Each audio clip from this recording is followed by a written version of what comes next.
Assalamualaikum warahmatullahi wabarakatuh. Perkenalkan, nama saya Kalvina Zahra Salsabila dengan NIM 2413110005. Di sini saya akan menjelaskan lebih lanjut tentang bahan tambahan pangan. Jadi yang seperti kita ketahui, secara umum bahan tambahan pangan ini merupakan bahan yang tidak dikonsumsi secara langsung sebagai makanan, tetapi ditambahkan ke dalam makanan untuk memengaruhi rasa, bentuk, dan juga sifatnya. Nah, di video kali ini saya akan melanjutkan tentang materi bahan tambahan pangan, yaitu pertama ada pengatur keasaman, antioksidan, penguat rasa, pengental, anti kempal, dan juga agen pelekat. Nah, untuk materi yang pertama yaitu ada pengatur keasaman. Jadi pengatur keasaman itu bahan tambahan pangan yang digunakan untuk mengontrol, mempertahankan, atau menyesuaikan tingkat keasaman pada pangan. Jadi pengaturan pH ini penting dan juga berpengaruh pada cita rasa pangan, stabilitas produk, dan juga teksturnya, terus juga keamanan mikrobiologisnya. Nah, untuk contohnya itu ada dari sintetis dan juga alami. Nah, untuk yang sintetis itu seperti asam sitrat, sintetis, terus ada asam fosfat, dan yang ketiga ada natrium sitrat. Nah, untuk yang alami, contohnya itu ada asam sitrat dari buah jeruk, terus asam laktat dari fermentasi, dan juga asam asetat dari cuka. Untuk batas adinya sendiri, seperti asam sitrat, adinya sendiri itu not specified, jadi aman bila digunakan sesuai dengan GMP. Nah, sedangkan untuk asam fosfat, dia batas adinya sekitar 0 sampai 70 mg per kilogram berat badan per hari. Materi yang kedua ada antioksidan. Jadi antioksidan adalah zat yang mencegah atau memperlambat proses oksidasi, terutama pada lemak dan juga minyak, sehingga mencegah bau tengik dan juga tetap menjaga mutu pangan itu sendiri. Nah, untuk contohnya itu ada sintetis dan juga alami.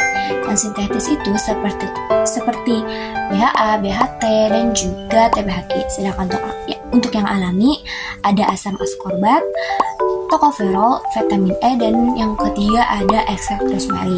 Nah, biasanya antioksidan ini digunakan pada minyak, margarin, snack, dan juga daging olahan.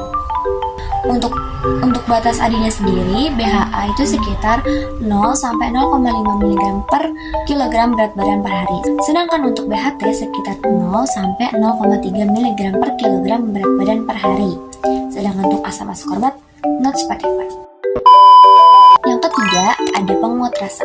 Penguat rasa adalah bahan tambahan pangan yang mampu meningkatkan atau juga menegaskan cita rasa alami makanan tersebut tanpa menambahkan rasa baru. Contohnya itu ada dua, yaitu sintetis dan juga alami.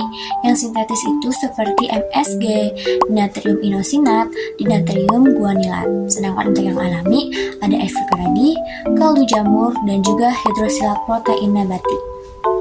Biasanya penguat rasa ini digunakan untuk memperkuat rasa gurihnya atau umami, mengurangi kebutuhan garam, dan digunakan pada mie instan, snack, bumbu, dan juga makanan siap saji. Untuk adinya sendiri seperti MSG, dia not specified, dan juga inosinat dan juga guanilat juga not specified.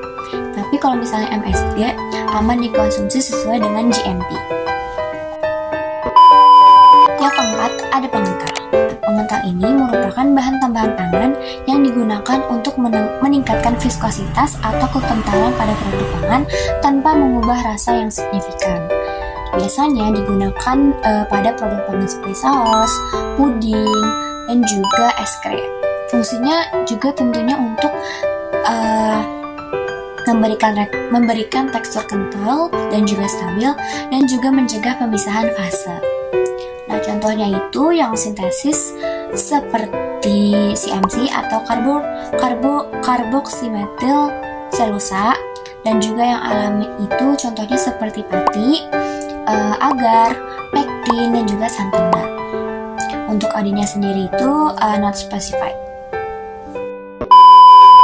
Yang kelima ada anti kempal.